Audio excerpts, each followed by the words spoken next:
చేశాడని అడుగుతా ఉన్నా. 2008 ఆ దివంగత నేత ప్రీతమ నాయకుడు రాజశేఖర రెడ్డి గారి హయాం నుంచి 2023-24 జగన్మోహన్ రెడ్డి గారి హయాం వరకు జగన్ హయాం దాకా మధ్యలో చంద్రబాబు హయాంతో కూడా కలుపుకుంటే కూడా ఇది కెనాల్ మోడర్నైజేషన్ కాబట్టి పంటలు అప్పుడప్పుడు ఆపుకుంటూ క్రాప్ హాలిడే డిక్లేర్ చేస్తూనే మోడర్నైజేషన్ చేయాల్సి వస్తుంది ఒకవేళ రిజర్వాయర్లో నీళ్లు ఉన్న పరిస్థితి అయితే.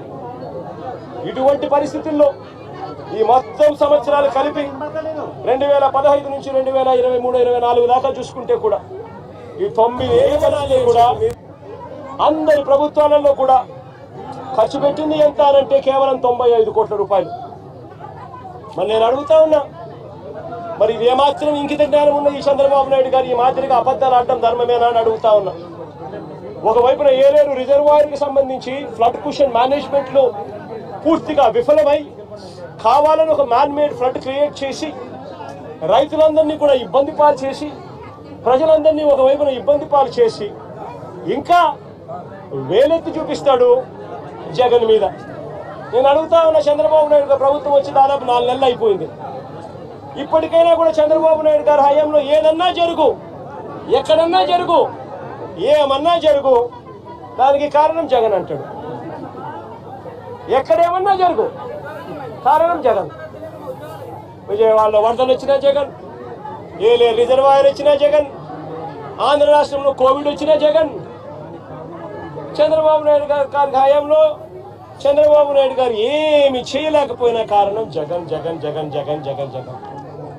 అయ్యా చంద్రబాబు 4 నెలలు అయిపోయినాయా నీ ప్రభుత్వం వచ్చి, ఇంకా జగన్ జగన్ జగన్ జగన్ అని చెప్పి జగన్ నామం చేయడం కాదు నువ్వు చేయాల్సింది.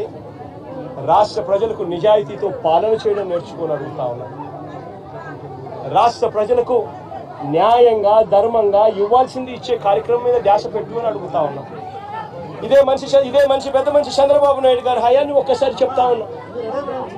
ఈరోజు నేను అడుగుతా ఉన్నా, రైతుల విషయానికి ఇదే రైతుల విషయానికి సంబంధించి నేను చెప్తా ఉన్నా. ఇదే పెద్ద మనిషి చంద్రబాబు నాయుడు గారి హయాంలో ఒక్కసారి పరిస్థితి ఎలా ఉంది అని గమనించమని అడుగుతా ఉన్నా. ఇంతవరకు ఈరోజు ఈ క్రాప్ కార్యక్రమం జరగడంలా ఆర్బీకే వ్యవస్థ పూర్తిగా నిర్వీర్యమైపోయింది. సచివాలయాలలో ఈరోజు పూర్తిగా నిర్వీర్యం చేసి సచివాలయాలను వదిలేశారు. వాలంటీర్ వ్యవస్థ కనుమరుగైపోయింది. రైతులకు ఇవ్వాల్సిన ఉచిత పంటల బీమా గాలికి వదిలేశాడు. రైతుల తరపున కట్టాల్సిన ఇన్సూరెన్స్ ప్రీమియం కట్టకుండా వదిలేశాడు.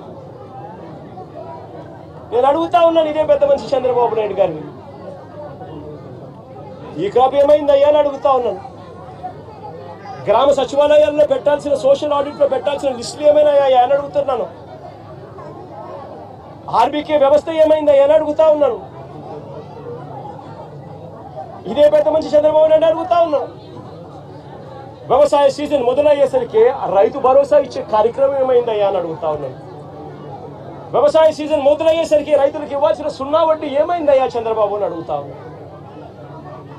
రైతులకు ఇవ్వాల్సిన పెట్టుబడి సహాయం గతంలో జగనే ఉంటే 13,500 ఖరీఫ్ సీజన్ మొదలయ్యే టయానికి రైతన్నల చేతిలో పడ్డది. ఈయన 20,000 ఇస్తానన్నాడు.